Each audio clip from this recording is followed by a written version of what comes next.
everyone আজি যিহেতুকে বিশ্বকৰ্মা পূজা গাড়ীখনটো ধুব লাগিব এয়া গাড়ীখন ৰাতিপুৱা ওলাবলতে অঘটন নোলাহে ফচি গ'ল বৰষুণ দিয়াৰ কাৰণে তাৰপাছত মই সকলোৰে কষ্ট দেখি বোলো নহ'ব এনেকৈ সিহঁতৰ ভোক লাগিছে মই এফালে আলু ভাজিলোগৈ পুৰি বনালোঁ তাৰপাছত চাহ ধুনীয়াকৈ পূৰা মিঠা কৰি বনাইছোঁ যিহেতুকে মই খাই ভাল পাওঁ সকলোকে মই খাই ভাল পোৱা বস্তুটোকে খুৱাব লাগিব ন তাৰপাছত সকলোকে এনেকৈ মই দিলোঁ যোনে যোনে কষ্ট কৰিছিলে সেয়া আমাৰ এখেতলোক অহাই নাই নহয় কি কৈছ আজি গাড়ীখনত এয়া এওঁলোকক ক'লোঁ বোলো তোমালোকে নিজৰ নিজৰ কামত যোৱা গা পা ধুই লোৱাগৈ গা আমাৰ এখেতে গা ধুয়ে গাড়ীখন ধুইছিলে আকৌ এবাৰ যিহেতুকে লেতেৰা হ'ল ধুবই লাগিব ন তাৰপিছত মই আৰু সেয়া বাস্তৱক লগত লৈ আৰু প্ৰেমৰ সহায় লৈ দুইখন গাড়ীতে ধুনীয়াকৈ মালাকেইডাল পিন্ধাই ল'লোঁ তাৰপাছত মই সেয়া ধূনা সকলোতে ধূনা দিলোঁ গাড়ীখনতো ধূনা দিলোঁ ৰুমতো ধূনা দিলোঁ ঘৰতো ধূনা দিলোঁ তাৰপাছত এয়া আমাৰ ব্যৱসায় জেগাতো ধূনা দি ল'লোঁ ধুনীয়াকৈ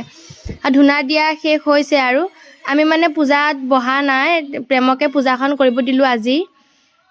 সেয়া প্ৰেমে ধুনীয়াকৈ পূজা পাতল কৰি লৈ গাড়ীখনতো সি ধুনীয়াকৈ ফুট দি দিছে বেচেৰা জানিছে দেই গাইছ এয়া মই এতিয়া প্ৰসাদৰ যোগাৰ কৰিছোঁ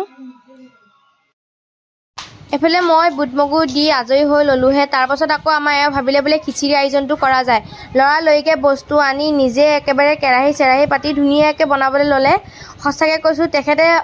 মনতে লাহে অকণমান সময়ৰ ভিতৰতে ভাবিলে কিন্তু মনৰ পৰা বনালে নে কি এনেকুৱা টেষ্টি লাগিলে মানে মই কি ক'ম মইতো 5 বাৰ লৈছোঁ আৰু কোনো পাতত খিচিৰি এৰা নাই এটাও আৰু সকলোৱে 2বাৰ বা 3বাৰ খিচিৰি লৈছে দেই গাইছ মানে বহুত টেষ্টি লাগিলে সঁচাকৈ আমি সদায় আমাৰ ঘৰত সদায় 10টা মানুহৰ ভাত বনোৱা যায়েই কিন্তু এনেকাও তাতকৈ বেছি মানুহ হ'লে বেছি ভাল লাগে তাতে ভগৱানে এনেকৈ সদায় আমাক শক্তি দিয়ে সকলোকে এনেকৈ খুৱাই বুৱাই ৰাখিবলৈ তাৰে কামনা কৰিছোঁ তাৰপাছত আকৌ এই সকলোৰে ভোক লাগিছে নহয় তাৰপাছত ঋতুমইনাই বিলাহী টপ বনালে মই লৰালৰিকৈ কেৰাহী দাঙিয়ে লৈ আহিলোঁ গাইছ মানে সকলোৱে কৈ আছে আনা তাত মই আৰু লৈ আহিলোঁ আৰু লৰালৰিকৈ দুখ দিয়া নধৰিব আৰু এনেকৈ সকলোৱে আমি খিচিৰি খাই বৈ আজি বিশ্বকৰ্মা পূজা ইয়াতে সমাপ্ত কৰিলোঁ ভিডিঅ'টো যদি ভাল লাগিছে লাইক শ্বেয়াৰ ছাবস্ক্ৰাইব কৰি দিব আজি ভিডিঅ'টো ইমানেই গাইছ বাই হ'ব দে